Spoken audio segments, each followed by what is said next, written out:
जय जय श्री कृष्णा, राधे राधे। तो आप सभी को राधा अष्टमी के इस जन्म प्राकट्य की आप दिन की बहुत बहुत शुभकामनाएं। तो हमारे ठाकुर जी की प्राण प्रिया राधा रानी का व्रत हमें 31 अगस्त को मनाना है। तो राधा अष्टमी को व्रत इस तरीके से रखा जाता है। तो मैं भी आपको बताऊंगी कैसे क्या व्रत पूजा करनी चाहिए। तो देखो, हमारे राधा रानी को जो है नीला रंग बहुत पसंद है, तो मैंने इसीलिए यहाँ पे पर्पल कलर का सूट मैंने भी पहन लिया था, मेरे पास पर्पल का ही था। तो देखो, सुबह की पूजा नित्य स्नान करने के बाद जैसे क्या पूजा आप कर सकते हैं, उसके बाद में फिर सुबह की पूजा करने के बाद में फिर आप जैसे 7-8 मतलब इस बीच में हमें राधा रानी की पूजा कर लेनी चाहिए।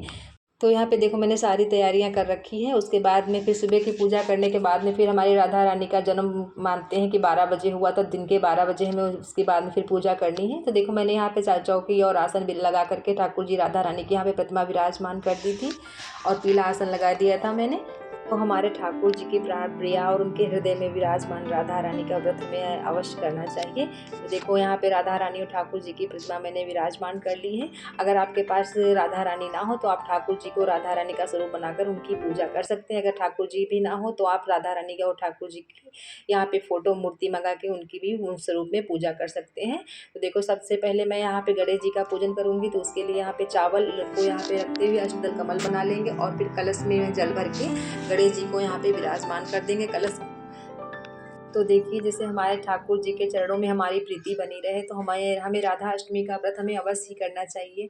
आप दोनों स्वरूप में ठाकुर जी की सेवा कर सकते हैं, राधा रानी की। तो क्योंकि हमारे ठाकुर जी बिना राधा रानी के अधूरे हैं और राधा रानी हमारे ठाकुर जी के बिना अधूरी हैं। तो उनकी आप कोई भी स्वरूप में पूजा आप कर सकते हैं। तो देखो, राधा अष्टमी का व्रत कैसे पूजा की जाती है। तो देखो, सुबह की आप ब्रह्म मुहूर्त में अगर आप पूजा कर पाएँ तो सबसे अच्छी बात है, क्योंकि सुनते हैं 4 बजे राधा रानी का प्राकट्य हुआ था। तो वो 4 बजे पूजा कर पाए, नहीं तो आप सुबह के 7-8 के बीच में आप राधा रानी की पूजा करके उसके बाद में आप जो है थोड़ा जलपान करके उसके बाद में दोपहर के 12 बजे आप राधा रानी की पूजा होती है। तो राधा रानी की पूजा जब 12 बजे होती है तो उस पूजा में आप यहाँ सुबह की पूजा में जो मतलब जो भी कुछ फ्रूट्स फल आदि इत्यादि आप जो भी मेवा आप पूजा करके आप भोग लगा सकते हैं। उसके बाद दोपहर में राधा रानी को सुनते हैं अरबी की सब्जी और पूड़ी और जो फल फूल जो इत्यादि आपने भोग लगाए वो दोपहर की 12 बजे की पूजा में आप लगा सकते हैं।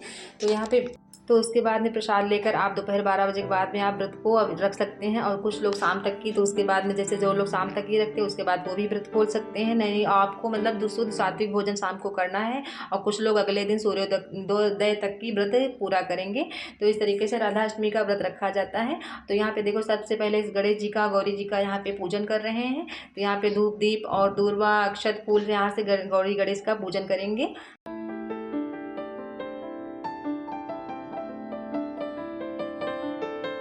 गौरी गणेश के पूजन के बाद फिर ठाकुर जी को भी यहाँ पे देखो फूल चढ़ाएंगे और उसके बाद में फिर करेंगे ठाकुर जी और राधा रानी का अभिषेक। तो यहाँ पे सबसे पहले एक थाली में यहाँ पे देखो कुछ यहाँ पे स्वास्तिक बना सकते हैं, नहीं तो चंदन और अक्षत रख रख के यहाँ पे ठाकुर जी राधा रानी को स्नान करवाएंगे।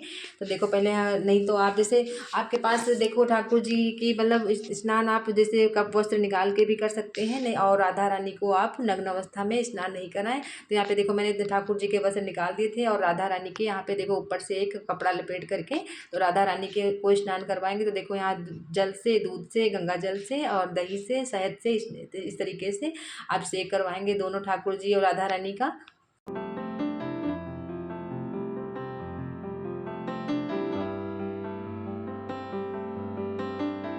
तो सुनते हैं जो लोग कान्हा जी का जन्म मनाते हैं तो उस तरीके से हमें राधा रानी को भी उनका प्राकट्य दिवस जन्म उनको मनाना चाहिए। तो इस तरीके से देखो, यहाँ पे अभिषेक करवा करके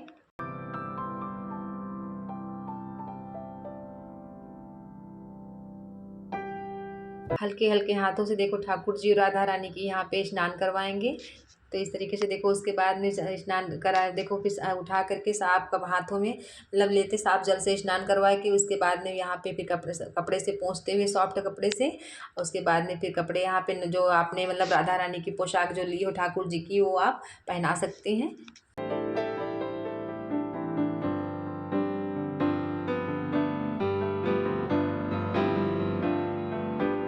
तो देखिए, यहाँ पे मैंने ठाकुर जी और राधा रानी की जो नीले रंग के मतलब उनको अत्यंत प्रिय है नीला रंग, तो मैंने उसी तरीके से यहाँ पे सब पूरा श्रृंगार पूरा नीले रंग का मैंने मंगा लिया था।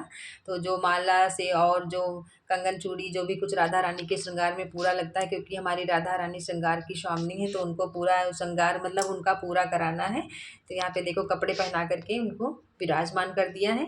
साथ में ठाकुर जी को भी विराजमान कर दिया है नए वस्त्र पहना के। उसके बाद में इत्र सेवा करेंगे और हमारी लाडली जू का करेंगे पूरा सा श्रृंगार। तो यहाँ पे देखो माला पहना दिया, और हाँ महावर जरूर आलता राधा रानी के जरूर लगाएंगे। तो पूरा श्रृंगार हमें राधा रानी का करना है। तो यहाँ पे देखो सबसे पहले यहाँ ठाकुर जी के लगाएंगे चंदन और राधा रानी के सिंदूर लगाएंगे हम।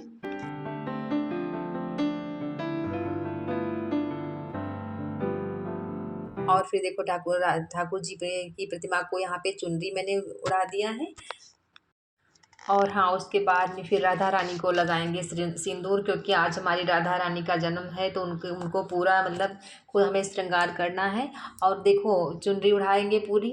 और उसके बाद में देखो आज मतलब सुहागन औरतों को ज़रूर जो है श्रृंगार का सामान चढ़ाना चाहिए, क्योंकि सुनते हैं जो हमने दान किया है उसके 100 गुना मतलब सौभाग्य हमें प्राप्त होता है, अखंड सौभाग्य की प्राप्ति होती है। तो इसलिए सुहागन औरतों को ज़रूर श्रृंगार का सामान राधा रानी को मतलब अर्पण करना चाहिए पूजा में।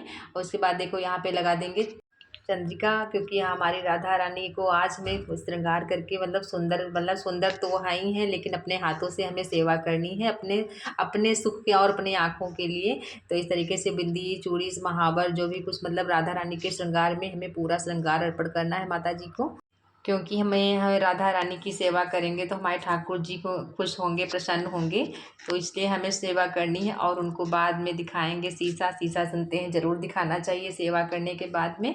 और देखो भोग में राधा रानी ठाकुर जी का भोग लगेगा, तो कहीं कहीं अरबी की मतलब अरबी की सब्जी बनती है, अरबी कहीं कहीं इसको जो है कि घुइयाँ की सब्जी बोलते हैं। और यहाँ पे पूड़ियाँ और चावल से बनी हुई खीर या कुछ मीठा भोग प्रसाद में आप जरूर ठाकुर राधा रानी का भोग लगाएं। और देखो ये सुनते हैं कि मतलब राधा रानी का जो जन्म है ये कमल के फूल से सुनते हुआ था। तो इस तरीके से यहाँ पर कमल का फूल भी चढ़ाएंगे। और उसके बाद में फिर करेंगे आरती। तो आरती आप ठाकुर जी की या विष्णु जी की कोई भी आरती आप कर सकते हैं। आरती कृष्ण मुरारी की, किसी गिरधर कृष्ण कुंज बिहारी की। तो इस तरीके से आरती करके ठाकुर जी राधा रानी को यहाँ पे प्रसन्न करेंगे। और उसके बाद में फिर लगाएंगे अपने हाथों से बना हुआ भोग। और राधा रानी को जो मीठा पान अत्यंत प्रिय है, तो उनको पान का मतलब ज़रूर अर्पण करना चाहिए। तो ऐसे राधा रानी की अष्टमी का व्रत पूजा की जाती है। और आपको हाँ दिन में आपको अन्न नहीं खाना है, क्योंकि अन्न आपको अगले दिन ही खाना है। इस दिन आपको मीठा और फलाहार इस तरीके से व्रत रह के आपको राधा अष्टमी का व्रत रखना है। तो यहाँ पे देखो राधा रानी ठाकुर जी का भोग लगाएंगे तुलसी दल डाल के, क्योंकि बिना तुलसी के भगवान जी भोग स्वीकार नहीं करते हैं, राधा रानी भी। और उसके बाद में लगाएंगे ठाकुर जी का भोग। तो सबसे पहले भोग देखो यहाँ पे मिश्री और माखन का भोग लगाया है। तो भोग अपने हाथों से ठाकुर जी को जरूर लगाएं और निवेदन करेंगे, भगवान आइए भोग लगाइए प्रभु जी राधा रानी। तो देखो इस तरीके से यहाँ पे ठाकुर जी को अपने हाथों से भोग लगाएंगे। तो इस तरीके से ठाकुर जी और राधा रानी को प्रणाम करके उनसे विनती करेंगे कि भगवान मेरी पूजा और सेवा को आप स्वीकार करिए, और पूजा में रही कमियों के लिए क्षमा याचना करते हैं, और मेरी अखंड सौभाग्य की बच्चों की सबकी रक्षा करना। तो इस तरीके से पूजा भाव अपने आप भगवान के समक्ष चरणों में रखें।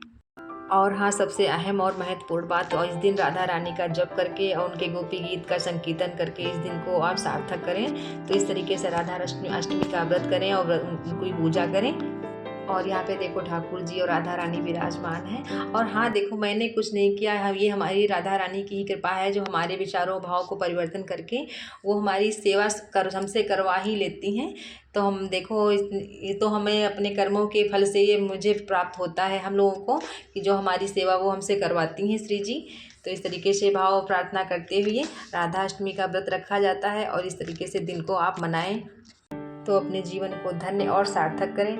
और आप सभी को जय श्री कृष्णा, राधे राधे। और आप सभी को अगर मेरी वीडियो अच्छी लगा करें तो आप लोग वीडियो को लाइक और चैनल को सब्सक्राइब शेयर भी किया कीजिए। जय श्री कृष्णा, राधे राधे।